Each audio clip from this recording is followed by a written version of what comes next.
قاضی احسان کو دیا، وہ کام اللہ نے 1450 سال کے بعد مفتی راشد مدنی کو دیا، وہ کام مولانا محمد حسین ناصر کو دیا، وہ کام عبد الغفار بھائی کو دیا، وہ کام آپ مسلمانوں کو دیا، وہ کام مولانا فضل الرحمان کو دیا، وہ کام شیخ بنوری کو دیا، وہ کام مفتی محمود کو دیا، وہ کام عطا اللہ شاہ بخاری کو دیا، وہ کام حسین احمد مدنی کو دیا، وہ کام انور شاہ کشمیری کو دیا، وہ کام امام ابو حنیفہ کو دیا، وہ کام امام احمد بن حنبل کو دیا، وہ کام امام مالک کو دیا۔ میں نے الفاظ نہیں گنائے، میں نے ان بزرگوں کے نام نہیں گنائے، میں نے جن بزرگوں کا نام لیا ان میں سے ایک ایک عالم دین نے اپنی زندگی میں دین پر پہرا دیا، اللہ کے نبی کی ناموس پر پہرا دیا، جھوٹے مدعیان نبوت کے استحصال کے لیے اپنی جان کو میدان میں اتار دیا۔ آج کے میدان میں دیکھ لیجئے مولانا فضل الرحمان اپنی اس عمر کے اندر بھی دیوانہ وار ملک کے کونے کونے میں اللہ کے نبی کی عزت و آبرو کے دفاع کی جنگ لڑ رہے ہیں۔ ادھر حافظ ناصر الدین خاکوانی کو دیکھیے، 70 سے 80 سال عمر ہے، وہ بڑا بابا جس کی کمر جھک چکی ہے، نظر کمزور ہو چکی ہے، ہاتھ میں وہ طاقت نہیں جو 50 سال پہلے تھی، پاؤں میں وہ طاقت نہیں جو 50 سال پہلے تھی، مگر جب اللہ کے نبی کی ناموس کی بات آتی ہے، ختم نبوت کے تحفظ کی بات آتی ہے، وہ طاقت جو 50 سال پہلے اس ہاتھ میں تھی، اللہ نبی کے عشق و محبت میں وہ طاقت پیدا کر دیتے ہیں۔ جب اللہ کے نبی کی ناموس کی باری آتی ہے تو اللہ پاؤں میں وہ طاقت پیدا کر دیتے ہیں جو 50 سال پہلے اس خاکوانی کے جسم میں تھی۔ یہ نبی کے عشق کی طاقت ہے۔ اگر میں اور آپ دنیا کو دیکھیں تو جسم میں جان نہیں، سفر کے قابل نہیں، اٹھ نہیں سکتے، بیٹھ نہیں سکتے، مگر بات آئی نبی کی ناموس کی، بات آئی ترجیح دینے کی، تو پھر اس جسم کے اندر بجلی کی طرح قوت بھی آتی ہے، طاقت بھی آتی ہے، جان بھی آتی ہے، سب کچھ نبی کے نام پر قربان کرنے کے لیے یہ 50 سال کا بوڑھا 50 سال کی طرح جوان ہو کر نبی کی عزت و آبرو کے لیے میدان میں اترتا ہے۔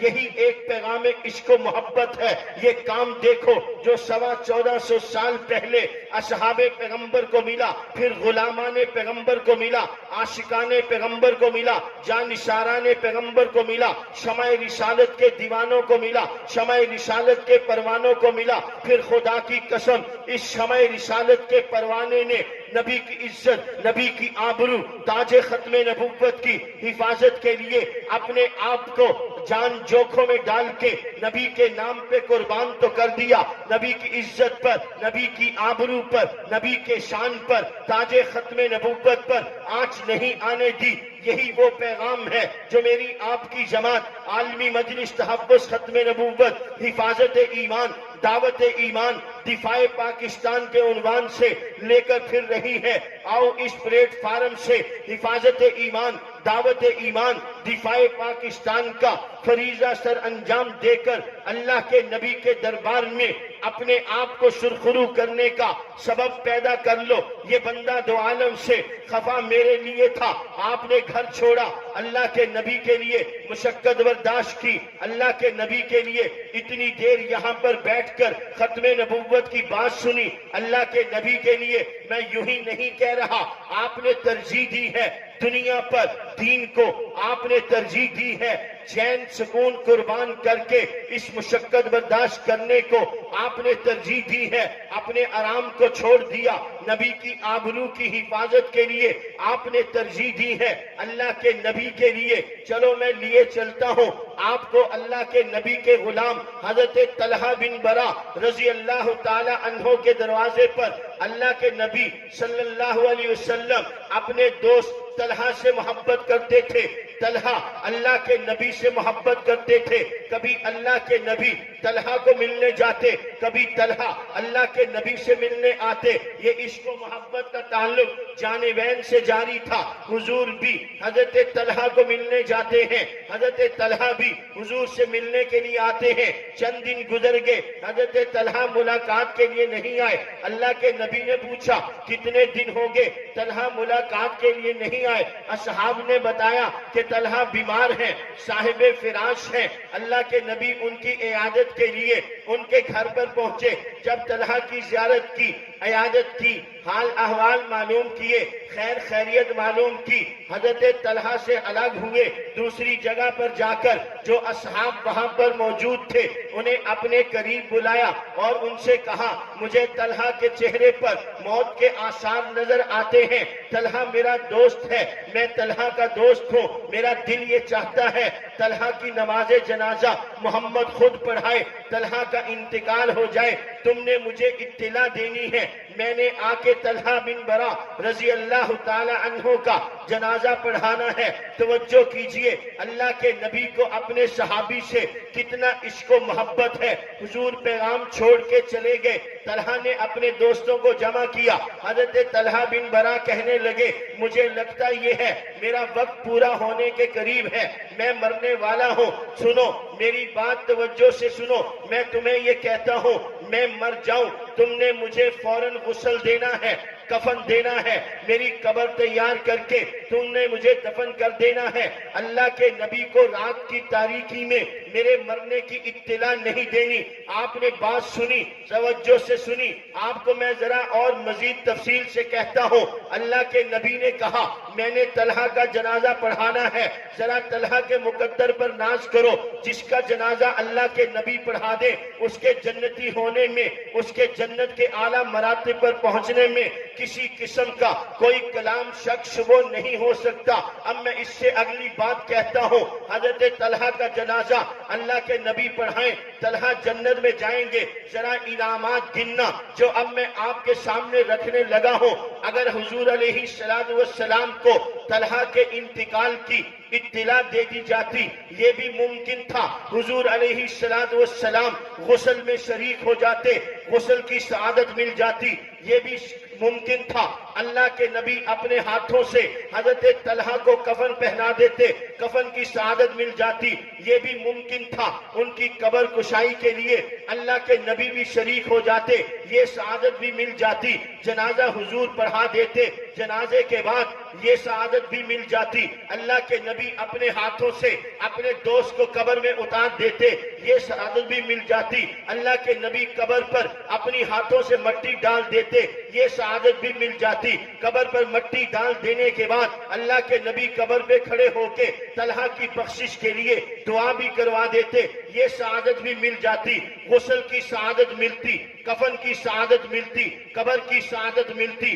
جنازے کی سعادت ملتی، مٹی میں اتار دینے کی، قبر میں اتار دیے جانے کی سعادت ملتی، اوپر مٹی ڈال دیے جانے کی سعادت ملتی، قبر پر کھڑے ہو کر دعا کر دیے جانے کی سعادت ملتی، یہ کتنی سعادتیں طلحہ بن برا رضی اللہ تعالی عنہ کو ملتی، مگر میں قربان جاؤں نبی کے عاشق، نبی کے غلام، اصحاب پیغمبر کی جماعت پر انہوں نے کائنات کی سب سے بڑی سعادتیں قربان کی، سب سے بڑی سعادتیں چھوڑ دی، اللہ کے نبی کی عزت کی حفاظت کے لیے، اللہ کے نبی کی ذات کی حفاظت کے لیے، اللہ کے نبی کی عزت و آبرو کی بقا کے لیے۔ طلحہ کہنے لگے تم نے اللہ کے نبی کو اطلاع نہیں دینی، کیوں اطلاع نہیں دینی؟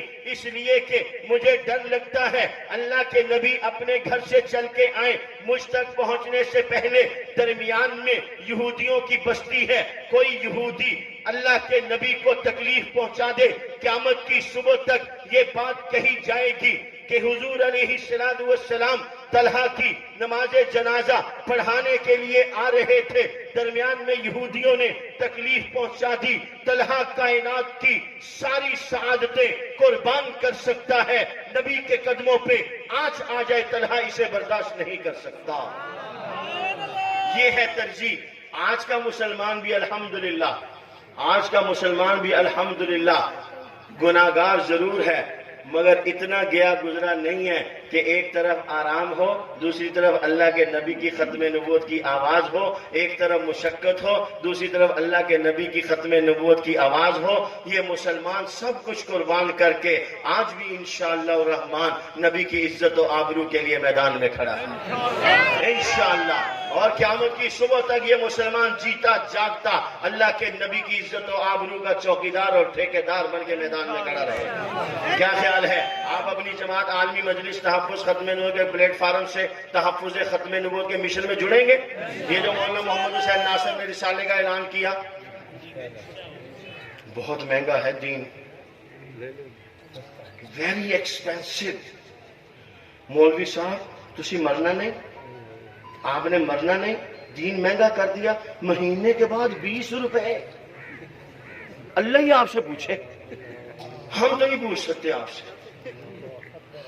بس اللہ ہی پوچھے گا آپ سے. مہینے کے بعد 20 روپے، اتنی مہنگائی کر دی آپ نے، پہلے تھوڑی تھی، ہے نا؟ بہت مہنگا 20 روپے کا رسالہ مہینے کے بعد. ہاتھ کھڑا کرو اس مجمع میں سے جن جن کے پاس یہ رسالہ آتا ہے، جن کے پاس یہ رسالہ آتا ہے وہ ہاتھ کھڑا کرو. دیکھو ہزاروں کا مجمع ہے، سینکڑوں کے پاس بھی نہیں آتا. تو کیا خیال ہے، جانے سے پہلے اس رسالے کو اپنے لیے لگوا کر جاؤ گے؟ آپ وہ ہاتھ کھڑا کریں جو یہ رسالہ لیں گے. مہینے کے 20 روپے، سال کے صرف 240 روپے. سال کے دن کتنے ہوتے ہیں؟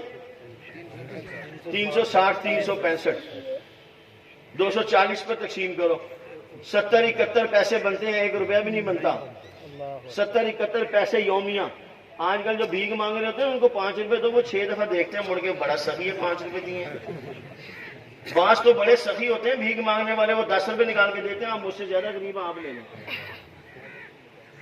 سارے رسالہ لگوائیں گے، کام کریں گے. حفاظت ایمان، دعوت ایمان، دفاع پاکستان. حفاظت ایمان پر بات چلی تھی، پتہ تو ہو ایمان کیا ہے. اس پر میں نے کہا آج ایک ایمانی عقیدہ آپ کی خدمت میں عرض کرنا ہے. میں اپنی جگہ پر قائم ہوں، سبق ہی پڑھاؤں گا، تقریر نہیں کروں گا، ٹھیک ہے؟ وہ ایمانی عقیدہ کیا ہے؟ ہم سب مسلمانوں کا ایمان ہے. میری انگلیوں کی طرف دیکھو. اور جو بھائی صاحب جو ادھر دیکھ کے باتیں کر رہے ہیں اس کو کچھ پتا نہیں. چودھری آپ کو کہہ رہا ہوں ادھر جو، ہاں سب میری طرف متوجہ ہو. یہ بتاؤ کتنی انگلیاں ہیں؟ سارے نہیں بولتے. جو نوجوان ہیں وہ الحمدللہ بہت تھکے ہوئے، ان کی آواز نکلتی نہیں. بزرگ بابا جی سوید ریشو کی آواز زیادہ ہے، جو الحمدللہ 14 سال کے بزرگوں کی آواز نہیں نکلتی. وہ کہتے ہیں مولوی صاحب شکر کرو ہم اپنے سہارے پر بیٹھے ہیں. شکر آپ غنیمت نہیں سمجھتے اس کو.